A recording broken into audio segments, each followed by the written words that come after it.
शेखर जी, आप T shirt पहनकर office जा रहे हैं? मेरे बेटे का पहनावा शुरू से ऐसा ही है। और सुनो बेटा, तुम शुरू से जैसे रहते आए हो ना वैसे ही रहना, हर किसी की सुनने की कोई जरूरत नहीं है। वो तो मम्मी जी, मैं तुम्हारा जो काम है तुम्हें वो करना चाहिए। अब क्या मैं तुम्हें भोपू लेकर बताऊं कि मुझे नाश्ता ला कर दो? दे रही हूँ मम्मी जी आपको नाश्ता।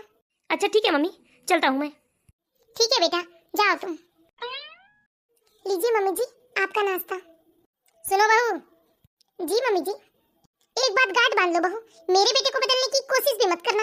अपनी हदें अपने कमरे तक ही सीमित रखना। याद रहेगी ना मेरी बात? जिस तरह तुमने अपने कमरे का पर्दा बदल दिया ना, उस तरह तुम मेरे बेटे को बदल नहीं पाओगी। ऐसी बात नहीं है मम्मी जी, मैं तो शेखर जी को बदलना भी नहीं चाहती। ये क्या, पति को कौन नाम लेकर बुलाता है? मेरे बेटे का नाम मैं तुम्हारे मुंह से नहीं सुनना चाहती। तुम अपने कमरे में उसे जो भी कहकर बुलाओ, लेकिन दोबारा मेरे सामने मेरे बेटे का नाम मत लेना। जी मम्मी जी। और सुनो, ये मेरा घर है, यहाँ मेरी चलेगी, अपनी चलाने की कोशिश भी मत करना। जी मम्मी जी। इसे क्या लगता है, ये जो चाहे अपनी मर्जी चला लेगी मेरे घर में? ये घर मम्मी जी का है तो मेरा क्या है? मेरा तो जीना ही बेकार है और मैं यहाँ अपने चलाना भी नहीं चाहती हूँ। फिर भी मम्मी जी को लगता है कि यहाँ मैं अपनी चलाना चाहती हूँ। ये घर तो जितना मम्मी जी का है उतना मेरा भी है ना। मम्मी जी भी तो मेरी तरह कभी बहू बनकर आई होगी इस घर में। मैं कर भी क्या सकती हूँ? मुझे तो मेरी माँ ने यही सिखा कर भेजा है कि मैं कभी अपनी सास के खिलाफ ना जाऊँ, कभी किसी से ऊंची आवाज में बात ना करूँ। और इन्हें मैं क्या बताऊँ, ये तो हमेशा यही बोलते हैं कि जो मेरी मम्मी बोलती है वही करो, क्योंकि हमेशा से इस घर में मम्मी की ही चलते आई है। बहू! मम्मी जी आवाज लगा रही है मुझे, जल्दी से चलकर सुनती हूँ, वरना पूरा घर सर पर उठा लेंगी मम्मी जी। सत्यानाश कर दिया है इसने मेरे किचन का, सारी चीजें यहाँ से वहाँ अस्त व्यस्त बिखरी पड़ी है। जी क्या हुआ मम्मी जी? ये क्या है बहू? देखो जरा तुमने किचन की क्या हालत करके रखी है। सारी चीजें अस्त व्यस्त रखी हुई है, कोई भी चीज सिस्टमैटिक नहीं है इस किचन में। अरे 28 साल मैंने इस किचन में काम किया है, लेकिन मजाल कोई चीजें कभी इधर की इधर हो जाए। जो चीजें जहाँ रहनी चाहिए ना मैं वहीं रखती हूँ, और तुमसे भी यही उम्मीद करती हूँ। दोबारा किचन मुझे इतना गंदा नहीं दिखना चाहिए, समझ में आया तुम्हें? जी मम्मी जी। देखो बहू, मैं तुम पर गुस्सा नहीं करना चाहती, लेकिन तुमसे एक काम भी ढंग से नहीं होता। मैंने किचन में आना क्या बंद कर दिया? तुमने तो किचन का नक्शा ही बदल दिया। अरे ये क्या, ये गमला और टेबल यहाँ किसने लगाया है? पहले तो ये टेबल यहाँ नहीं लगा था। समझ गई मैं, ये जरूर बहू का ही काम है। इसके कारण तो परेशान हो गई हूँ मैं। पता नहीं क्यों घर में इतना छेड़छाड़ कर रही है। जो जैसा है उसे वैसे ही रहने देना चाहिए ना। नहीं, अपनी मनमानी करने पर तुली रहती है। बहू! बहू! जी मम्मी जी। जी मम्मी जी, क्या हो गया? क्या हो गया कि क्या मतलब? ये बता मुझे, ये टेबल यहाँ किसने लगाया है और ये टेबल पर गमला? जी मम्मी जी, मैंने लगाया था। मैंने तुम्हें पहले भी समझाया है बहू, ये घर मेरा है और यहाँ मेरी ही चलेगी, इसलिए जो चीज जहाँ थी ना उसे वैसा ही रख दे। मुझसे पूछे बिना ना मेरे इस घर में कोई सांस भी नहीं लेता, और तूने इतना बड़ा काम कर दिया। ये घर में नया टेबल लगा दिया, टेबल पर गमला लगा दिया। अपनी चौधरीगिरी ना बहू अपने कमरे तक ही रखना। अब जल्दी से ये टेबल यहाँ से हटा। मम्मी जी, रात का खाना बना लेती हूँ, उसके बाद टेबल हटा दूंगी मैं। खाना वाना कुछ नहीं जानती मैं, पहले ये टेबल हटाओ, उसके बाद करना तुम्हारा जो भी काम हो। मुझे बहुत देखकर चिढ़ छूट रही है टेबल को यहाँ। ठीक है मम्मी जी, अभी हटा देती हूँ। ये सब काम करते तक तो रात के खाने के लिए मुझे बहुत देर हो जाएगी, और ये सब काम करने के बाद तो मैं थक भी जाऊंगी।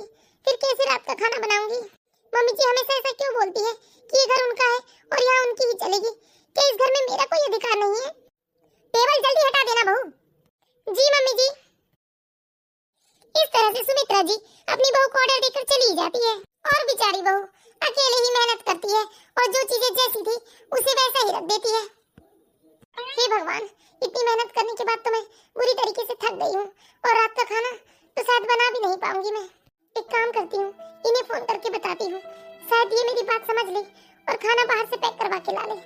हेलो, सुनते हो क्या जी? हाँ बोलो ना, क्या हुआ? तुम्हारी तबीयत ठीक नहीं है क्या? तुम्हारी आवाज कैसे आ रही है? हाँ जी, आज मैं घर का काम करते करते बहुत थक गई हूँ, और रात का खाना बनाने की मेरे अंदर हिम्मत नहीं बची है। तो क्या आप खाना पैक करवा के ला सकते हैं रात के लिए? अरे इसमें इतना टेंशन लेने वाली क्या बात है, तुम आराम करो, मैं खाना पैक करवा कर ला लूंगा। ठीक है, थैंक यू जी। आ गया बेटा तू? हाँ मम्मी। और ये तुम क्या ले आए बेटा?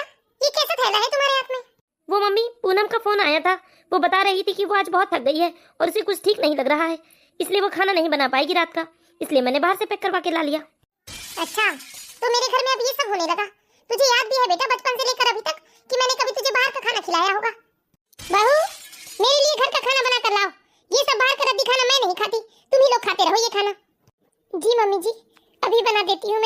सब्जी रोटी। और इस तरह से पूनम की सास बाहर का खाना खाने से मना कर देती है और बेचारी पूनम बुरी तरह से थकी हुई होती है, लेकिन फिर भी अपनी सास को सब्जी रोटी बनाकर परोसती है और उनसे कुछ नहीं कहती, चुपचाप अपने कमरे में चली जाती है। पूनम खाना खा लो ना तुम। नहीं जी, मुझे भूख नहीं है, आप खा लीजिए, मैं सो रही हूँ। ऐसे कैसे बिना खाए सो रही हो पूनम, थोड़ा सा तो खा लो। नहीं जी, नहीं खा पाऊंगी मैं मम्मी से जाकर कहता हूँ, अगर मम्मी कहेगी ना पूनम को खाना खाने तो पूनम मम्मी की बात टाल नहीं पाएगी। मम्मी आप एक बार पूनम से कहिए ना कि वो खाना खा ले, वो बिना खाना खाए ही सो रही है। क्या? मैं क्यों बोलूं उसे खाना खाने? उसे खाना खाना होगा तो खाएगी, वरना भूखे ही मरेगी। अरे सुमित्रा आज तक किसी के सामने झुकी नहीं है, जो तेरी बीवी के सामने झुक जाए। उसे खाना होगा तो खुद खा लेगी। बड़ा आया अपनी बीवी की सिफारिश करने। अब मैं क्या कहूँ पूनम से, मम्मी ने भी पूनम से कहने से मना कर दिया। पूनम उठो ना प्लीज, खाना खा लो। अगर तुम खाना नहीं खाओगी तो मैं भी नहीं खाऊंगा। आप खाना खाइए ना जी, आप क्यों खाना नहीं खा रहे हैं? अरे सब मेरी ही गलती है, मैं भूल गई थी कि ये घर मेरा नहीं है और मैं अपनी चलाने चली थी। मम्मी जी से पूछे बिना मैंने आपसे बाहर से खाना लाने को कह दिया, सब मेरी गलती है जी। ऐसी बात नहीं है पूनम, ये घर तुम्हारा भी है। नहीं जी, समझ गई हूँ मैं, इस घर में मेरा कोई अधिकार नहीं है। प्लीज ऐसा मत कहो पूनम। अगर ऐसा नहीं है तो क्या ये बात मम्मी जी के सामने आप बोल सकते हो कि इस घर में मेरा भी अधिकार है? ऐसी बात नहीं है पूनम कि मैं मम्मी से कुछ कह नहीं सकता। अगर मैंने मम्मी से कुछ कह भी दिया ना तो मम्मी तो मुझे कुछ नहीं कहेगी, बल्कि तुम्हारे ऊपर इल्जाम लगाएगी। कहेगी कि तुमने आते ही मेरे बेटे को बदल दिया, जो आज मेरा बेटा मुझसे जबान लड़ा रहा है। और फिर मम्मी हमेशा तुमसे खफा खपा रहेगी और घर में बस तनाव का माहौल रहेगा। इसलिए मैं मम्मी से कुछ भी नहीं कहना चाहता।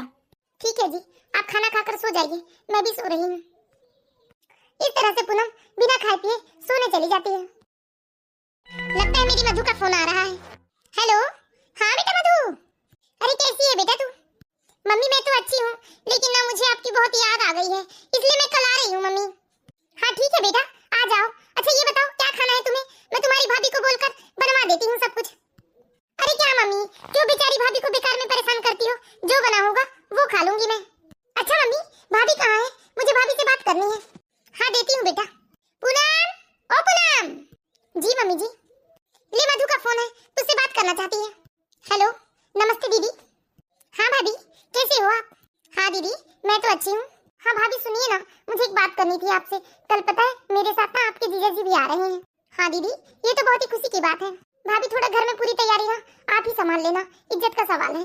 और सुनो भाभी, डाइनिंग के पास ना टीवी लगा होना चाहिए, इन्हें खाना खाते खाते टीवी देखना अच्छा लगता है, इसलिए प्लीज भाभी आप मैनेज कर लोगे ना? हाँ दीदी, मैं मैनेज कर लूंगी, आप बिल्कुल चिंता मत कीजिए। ओके थैंक यू भाभी, फिर कल मिलते हैं हम आपसे। ठीक है दीदी, स्वागत है कल आपका। क्या बोल रही थी बेटा मधु? वो मम्मी जी, दीदी कह रही थी कि साथ में जिया जी भी आने वाले हैं, तो थोड़ी घर की व्यवस्थाएं देख लेना। हाँ तो खड़ी क्या हो, जाकर व्यवस्थाएं देख लो, इज्जत का सवाल है ये हमारे। जी मम्मी जी। मुझे तो लगता है इस पूनम को बिल्कुल खुशी नहीं हो रही है कि मेरी बेटी आ रही है इस घर में। अरे पूनम की छोड़ो, मैं तो अपनी बेटी की खातिरदारी में कोई कमी नहीं रखूंगी। अरे मैं मार्केट से आती हूँ, सारे मेवा मिष्ठान खरीद कर ले आती हूँ। पूनम, सामने देख लेना, मैं मार्केट जा रही हूँ कुछ सामान खरीदने। समझ में नहीं आता, दीदी ने कहा है कि जिया जी को खाना खाते वक्त टीवी देखना पसंद है। अगर मैंने टीवी डाइनिंग वाले कमरे में लगाया तो मम्मी जी फिर चिल्लाएगी मुझ पर, और मैंने डाइनिंग के पास टीवी नहीं लगाया तो दीदी नाराज हो जाएगी, कहेगी मुझे उनके आने की कोई खुशी नहीं है, मैंने उनकी खातिरदारी के लिए कोई तैयारी नहीं की है। लेकिन मैं टीवी लगा ही देती हूँ डाइनिंग के पास, मम्मी जी का क्या है, वो तो ऐसे ही डांटते रहती है, पर दीदी रोज रोज थोड़ी ना आती है। और इस तरह से पूनम अपने नाना नंदोई की खातिरदारी में जुट जाती है। ये तो हद ही हो गई भाई, डाइनिंग रूम में कौन टीवी लगाता है? ये बहू के पर ना कुछ ज्यादा ही निकलते जा रहे हैं। इसके पर तो मुझे काटने ही पड़ेंगे। इसे क्या लगता है इस तरह से क्या इसकी हुकूमत चलेगी? मेरे जीते जी ऐसा हो नहीं सकता। पूनम, पूनम। जी मम्मी जी। एक बात बता बहू मुझे, तूने किससे पूछकर टीवी यहाँ लगाई है? देख बहू, तू इस घर की ना मालकिन बनने की कोशिश मत कर। तूने टीवी हटाने से पहले एक बार पूछा मुझसे? वो मम्मी जी, ये क्या वो है? अभी के अभी टीवी हटाओ और वो जहाँ था उसे वहाँ लगा दो। मम्मी, इसमें भाभी की कोई गलती नहीं है, बेचारी भाभी ने तो वही किया मम्मी जो मैंने भाभी से करने कहा था। आप प्लीज भाभी को मत डांटिए, और आपको जो भी कहना है ना मम्मी प्लीज आप मुझसे कहिए। अरे आ गए तुम लोग? अरे मैं कहाँ कुछ कह रही थी। अच्छा ये सब छोड़ो, आइए दामाद जी, बड़े दिनों बाद आपके दर्शन हुए दामाद जी। अब क्या ही करें मम्मी जी, ऑफिस से छुट्टी नहीं मिल पाती। अब हमने भी सोचा बहुत दिन हो गया है, ससुराल वाले से खातिरदारी नहीं करवाई है, चल के भाभी को थोड़ा परेशान किया जाए। अरे ये तो आप ही का घर है दामाद जी, जब चाहे हमें सेवा का मौका दीजिए। दीदी जिया जी, आप लोग चलकर फ्रेश हो जाइए जब तक मैं नाश्ता लगाती हूँ। हाँ भाभी, थोड़ी थकावट भी हो रही है, हम फ्रेश हो जाएंगे तो थोड़ा अच्छा लगेगा। चलिए जी, फ्रेश हो जाइए आप भी। हाँ मधु। अब सुनो बहू, उन लोगों के फ्रेश होते तक जरा अच्छे से खाना लगाना, मेरी नाक मत कटवा देना। जी ठीक है मम्मी जी। इस तरह से सुमित्रा जी अपनी बहू को ऑर्डर देकर चली जाती है और थोड़ी ही देर में पूनम के नाना नंदोई फ्रेश होकर आते हैं और सब लोग खाना खाने एक साथ बैठते हैं। सच में भाभी, क्या टेस्टी खाना बनाया है आपने। खाना खाकर तो मजा ही आ गया। हाँ भाभी, सच में खाना बहुत स्वादिष्ट बनाया है आपने। जी दीदी। ये भाभी को क्या हो गया है, कितनी गुमसुम सी है। जब से आई हूँ तब से मैं भाभी को ही देख रही हूँ। जरूर से बेचारी के मन में कोई बात है, लेकिन वो किसी से कुछ कह नहीं पा रही है। भाभी, मैं आपसे कह रही हूँ। हाँ दीदी। क्या बहू, क्या रत्ती भर भी अकल नहीं है तुम्हें? इतने दिनों बाद आए हैं दामाद जी और तुमने खाने में मीठा भी नहीं बनाया। क्या माँ, आप भाभी को क्यों चिल्ला रहे हो? मैंने ही भाभी से कहा था कि वो मीठा ना बनाए, इन्होंने मीठा खाना बंद कर दिया है। अच्छा, अब मुझे कहाँ पता थी बेटा ये बात, इसलिए मैंने कह दिया बहू से। अरे भाभी, आइए ना, आप भी बैठकर खाना खा लीजिए ना हमारे साथ। नहीं दीदी, मैं बाद में अपने कमरे में ले जाकर खा लूंगी खाना। तब तक तुम एक काम करो बहू, इस सामने कमरे की सफाई कर दो। जी मम्मी जी। इस तरह से पूनम अपनी सास के बताए हुए काम को करती है और नाश्ता लेकर अपने कमरे में चली जाती है। ठीक है मम्मी, खाना तो हो गया, अब चलकर आप इनके साथ बैठिए, मैं आती हूँ। हाँ बेटा। भाभी। हाँ दीदी। भाभी क्या बात है, आप कितने गुमसुम रहते हो और किसी से तो आप कुछ कहते ही नहीं। मुझे अपनी नंद नहीं बहन समझकर बताओ, क्या बात हो गई भाभी? अपनी नंद से ऐसा अपनापन पाकर पूनम अपने आंसू रोक नहीं पाती है और वो रोने लगती है। क्या बताऊं दीदी, मेरी किस्मत बहुत खराब है और किसी ने सच ही कहा है कि ससुराल कभी मायका नहीं बन सकता, ससुराल हमेशा ससुराल ही रहता है। लेकिन क्या बात हो गई भाभी, आप ऐसा क्यों बोल रहे हो? बताओ मुझे। क्या बताऊं दीदी, मम्मी जी दिन भर मेरे ही पीछे पड़ी रहती है। एक मिनट भी मम्मी जी मुझे चैन से बैठने नहीं देती, और तो और मैं अपनी मर्जी से इस घर में एक तिनका भी इधर का उधर नहीं कर सकती। जहाँ मैं कुछ करने जाती हूँ ना दीदी, तुरंत मम्मी जी टोकती है कि ये मेरा घर है, मेरी चलेगी। अब आप ही बताइए ना दीदी, मेरा कौन सा घर है दीदी? मायके में माँ बोलती है कि शादी के बाद ससुराल ही तुम्हारा घर है और ससुराल में सास बोलती है ये मेरा घर है। बताइए ना दीदी, मेरा कौन सा घर है? अच्छा, तो ये बात है। आप चिंता मत कीजिए भाभी, देखना मैं कैसे इन लोगों की मति ठीक करती हूँ। हाँ दीदी, मैं कर भी क्या सकती हूँ। ठीक है मम्मी, अब हमें चलना चाहिए। लेकिन मम्मी जी, इस बार हमारी एनिवर्सरी में 2 दिन पहले आना होगा आपको, और साथ में भैया भाभी को भी लाना होगा। हाँ ठीक है दामाद जी, हम आपकी आज्ञा कैसे टाल सकते हैं। ठीक है मम्मी, चलते हैं हम लोग। हाँ ठीक है बेटा। सुन लिया ना भैया आपने, भाभी को लेकर 2 दिन पहले आना है घर में। हाँ मैं आ जाऊंगा दीदी। तेरे तो मन की हो गई होगी ना, मेरी बेटी एक दिन में ही चली गई, बड़ी खुशी मिली होगी तुझे तो। पूनम। हाँ कहिए जी। दीदी के यहाँ जाने की पूरी तैयारी कर लेना पूनम, और यदि किसी चीज की कमी हो तो तुम मार्केट से जाकर ले आना। अरे हम भी दीदी के यहाँ की पार्टी में ना किसी से कम नहीं दिखने चाहिए, इसलिए थोड़ी अच्छी तैयारी रखना अपनी। ठीक है जी। अच्छा मैं मार्केट जा रहा हूँ, यदि तुम्हें किसी चीज की जरूरत हो तो मुझे दे दो लिस्ट बनाकर। नहीं जी, मुझे किसी भी चीज की कोई जरूरत नहीं है। ठीक है मैं तो जा रहा हूँ, लेकिन यदि तुम्हें याद आ जाए तो मुझे फोन कर देना। ठीक है जी। बेचारी पूनम अपने ससुराल में सबसे कटी कटी रहने लगती है, लेकिन ना ही किसी को कुछ समझ में आ रहा था और ना ही किसी को कोई फर्क पड़ रहा था। शेखर, पूनम जल्दी करो, मधु के घर पहुंचना है हमें समय पर। हाँ मम्मी, बस हो ही गया, आ ही रहे हैं हम। चलिए मम्मी, हो गए हैं हम लोग तैयार। और सामान कहाँ है बेटा सब? वो तो सब मैंने पहले ही गाड़ी में रख दिया था मम्मी, चलिए आप। हाँ चलो बेटा जल्दी जल्दी, वरना दामाद जी गुस्सा करेंगे कि हम देर से आए हैं। हाँ चलिए मम्मी। और इस तरह से पूरा परिवार मधु के ससुराल पहुंच जाता है। आइए मम्मी जी, स्वागत है आप लोगों का। हाँ जिया जी, देखा ना आपने, हम समय पर पहुंच गए हैं। हाँ साले साहब। आइए भाभी, बैठिए। जी दीदी। समधन जी कहाँ है बेटा? नमस्ते समधन जी। बड़ी लंबी उम्र है समधन जी, अभी बस मैं आपके बारे में पूछ रही थी। जी आप लोगों को आने में कोई तकलीफ तो नहीं हुई? नहीं समधन जी। और ये क्या मधु, जरा भी दिमाग नहीं है तुम्हारे अंदर? पहले इन लोगों को फ्रेश होने कहना चाहिए ना तुम्हें, बेचारे कितने थके हुए आए हैं। जी मम्मी जी। अब खड़ी क्या हो मधु, जाओ मेहमानों को कमरा दिखा दो। जी मम्मी जी। मम्मी चलिए, मैं आप लोगों को कमरा बता देती हूँ और आप लोग नहा धोकर फ्रेश हो जाइए। हाँ बेटा। सुमित्रा जी तो दंग रह जाती है जब देखती है कि बेटी के ससुराल में बेटी की तो जरा भी इज्जत नहीं कर रही है सास। लेकिन सुमित्रा जी चाहकर भी कुछ नहीं बोल पाई, क्योंकि अभी अभी तो आई थी वो अपनी बेटी के ससुराल में। चलिए मम्मी। हाँ बेटा चलो। मम्मी ये आप लोगों का कमरा है, आप फ्रेश हो जाइए। मधु तुमने ये कौन से कलर का पर्दा लगा दिया? जी मम्मी जी। मधु पर्दा चूज करने से पहले मुझसे एक बार पूछ तो लिया होता